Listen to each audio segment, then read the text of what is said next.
સવાલ નંબર 2, એક એટોમિક માસ યુનિટને સમતુલ્ય ઉર્જા પ્રથમ જૂલમાં, પછી મેગા ઇલેક્ટ્રોન વોલ્ટમાં શોધવાનું છે અને એના પરથી ઓક્સિજન 8O16ની દળ ક્ષતિને મેગા ઇલેક્ટ્રોન વોલ્ટ પર c² દર્શાવવાનું છે. સૌથી પહેલાં જે છે આપણે ઉર્જાની વાત કરીએ તો કોઈ પણ દળને સમતુલ્ય ઉર્જા કેટલી છે? E બરાબર mc². બરાબર છે? ઓકે. દળ આપણને એમ શું છે, દળ સી શું છે? પ્રકાશની ઝડપ. બરાબર છે? એનો વર્ગ આપવામાં આવે તો માની લો કે દળ જે છે આપણને કોઈ બી આપ્યું હોય, સીની વેલ્યુ કેટલી છે? 3 × 10⁸. એનો પણ પાછો શું કરવાનો? વર્ગ. એટલે આપણે કહી શકીએ 9 × 10⁻16 આવશે. 3નો વર્ગ 9, 10⁸. એનો બી વર્ગ એટલે કે 8 દુ 16 થઈ જશે. બરાબર છે? તો એ ઉર્જા આપણે સૌથી પહેલાં શેમાં શોધવાની છે? જૂલમાં. એના પછી આપણે શોધવાનું છે મેગા ઇલેક્ટ્રોન વોલ્ટમાં. પછી જે રિઝલ્ટ આવે એના પરથી આપણે નક્કી કરવાનું છે કે ઓક્સિજનની દળ ક્ષતિ જે ડેલ્ટા એમ આપણને યાદ હોવું જોઈએ, થિયરી પરથી આપણે જાણ્યું છે કે 0.13691 AMU આ શું છે? એની દળ ક્ષતિ. હવે આપણે જ્યારે અહીંયા લખી રહ્યા છે કે એક AMUને સમતુલ્ય ઉર્જા જે છે જૂલમાં ફેરવીશું, એના પછી મેગા ઇલેક્ટ્રોન વોલ્ટમાં, હે ને? તો મેગા ઇલેક્ટ્રોન વોલ્ટમાં જ્યારે આપણે ફેરવીશું તો અહીંયા દળ ક્ષતિ બી આપણે MEV/c² જ કરવાનું છે. તો આપણો એનો ગુણાકાર જે આનો જવાબ આવશે એની સાથે આપણે એનો ગુણાકાર કરી દઈશું. સૌથી પહેલાં આપણને એ બી યાદ હોવું જોઈએ કે 1 ઇલેક્ટ્રોન વોલ્ટ જે છે એનું જૂલમાં રૂપાંતર કરવું હોય તો 1.6 × 10⁻19 સાથે શું કરવાનું? ગુણાકાર. અને જૂલથી આપણે ઇલેક્ટ્રોન વોલ્ટમાં કરવું હોય તો આ સમગ્ર મૂલ્ય જે છે એનો ભાગાકાર કરવાનો રહેશે. તો સૌથી પહેલાં એક AMUનું જે છે દળ કેજીમાં કેટલું થાય? તો કે એક AMU બરાબર 1.6605 × 10⁻27 કિલોગ્રામ. બરાબર. હવે જે છે એને આપણે રૂપાંતર શેમાં કરવાનું છે? જૂલ. તો કોઈપણ દળને સમતુલ્ય ઉર્જાનું સૂત્ર શું છે? E બરાબર mc². તો જે છે E બરાબર mc². દળ માટે શું કહ્યું કે દળ બરાબર 1.6605 × 10⁻27 કિલોગ્રામ થઈ ગયું. ઓકે. હવે જે છે c² ની વાત કરીએ તો સીનું મૂલ્ય કેટલું છે? 3 × 10⁸. c² છે તો આપણે એનો પણ શું કરી દઈશું? વર્ગ. તો એ આપણને કેટલું આવે છે? 9 × 10⁻16 જૂલ. બરાબર છે? હવે જે છે આ બંનેનો ગુણાકાર કરવામાં આવે.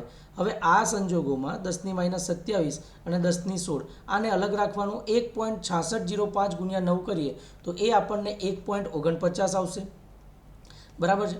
-27 + 16 કરીએ તો એ કેટલું આવે? 10⁻11 જૂલ, સોરી 14.9 આવશે. બરાબર? જેને આપણે શિફ્ટ કર્યા પછી 10⁻10 જૂલ આવશે. બરાબર છે? ઓકે. શિફ્ટ એટલે કે અગર આપણે આમ જોવા જઈએ, 1 મિનિટ, હા, અગર આપણે આ -27 + 16 કરીએ તો 10⁻11 આવે. તો માની લો કે એ જે જવાબ છે 14.9 × 10⁻11 જૂલ આવે છે. હવે જે છે આપણે આ ડેસિમલ અથવા તો દશાંશને ડાબી તરફ ખસાવીએ તો 1.49. તો આમાંથી જે છે એક જે છે વધી જવો જોઈએ. બરાબર છે? અને માઇનસ છે તો 10⁻11 અને 10⁻10 તો 10⁻10 જૂલ આવશે. બરાબર છે? તો અત્યારે જે છે આપણે એક AMU દળ જે છે સૌથી પહેલાં શેમાં ફેરવી દીધું અથવા તો રૂપાંતર કર્યું? જૂલમાં. બરાબર છે? જેવો જવાબ આવે એટલે આપણે એને પાછું ફરીથી બોક્સમાં મૂકી દઈશું. હવે જૂલમાં આવી ગયું. એના પછી એમાં શેમાં ફેરવવાનું છે? મેગા ઇલેક્ટ્રોન વોલ્ટમાં. જૂલથી ઇલેક્ટ્રોન વોલ્ટમાં ફેરવવું હોય તો એનો ભાગાકાર કરવાનો 1.6 સાથે. તો 1.49 × 10⁻10 અને છેદમાં 1.602 લખો તો બી વાંધો નથી અને ના લખો તો બી વાંધો નથી. તો 1.6 × 10⁻19 આ શું થઈ ગયું? ઇલેક્ટ્રોન વોલ્ટમાં. જેનો જવાબ જે છે અગર આપણે કરીશું તો એ કેટલો આવશે? 931.5 × 10⁶ ઇલેક્ટ્રોન વોલ્ટ. 10⁶ એટલે કેટલા? મેગા. તો 931.5 મેગા ઇલેક્ટ્રોન વોલ્ટ પર c². મતલબ કે આ જે છે આમ જોવા જઈએ તો દળ બરાબર આ સૂત્ર પરથી દળ માટે શું લખાય? દળ બરાબર E/c².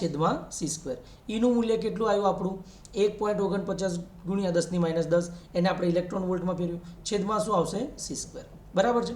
તો હવે જે છે આપણે મેગા ઇલેક્ટ્રોન વોલ્ટમાં બી શોધી લીધું. ત્યારબાદ આ જે દળ ક્ષતિ છે કોની? ઓક્સિજનની. તો શું કરવાનું? આપણને સૂત્ર ખબર છે કે દળ ક્ષતિને સમતુલ્ય ઉર્જા શું છે? EB બરાબર ડેલ્ટા MC સ્ક્વેર, બરાબર. તો ડેલ્ટા એમનું મૂલ્ય કેટલું છે આમાં? 0.13691 યુનિટ AMU આવ્યું છે. તો AMU ને સમતુલ્ય ઉર્જા કેટલી છે? 931.5. તો શું કરવાનું? 0.13691 એનું જે છે ગુણાકાર આપણે 931.5 સાથે કરતા આપણને જે છે ઉર્જાનું મૂલ્ય કેટલું મળે છે? 127.5. 127.5 મેગા ઇલેક્ટ્રોન વોલ્ટ પર સી સ્ક્વેર. ઓકે, તો આ રીતે આપણે જોયું કે આપણને જે છે સૌથી પહેલાં શું પૂછ્યું છે પ્રશ્નમાં કે દળનું આપણે જે છે ઉર્જામાં રૂપાંતર કરવાનું છે. તો સૌથી પહેલાં જૂલમાં, પછી મેગા ઇલેક્ટ્રોન વોલ્ટમાં. આ થયા બાદ દળ ક્ષતિને સમતુલ્ય ઉર્જા સાથે સરખાવવાનું છે. તો આપણો જવાબ આ રીતે આવે છે. ઓકે.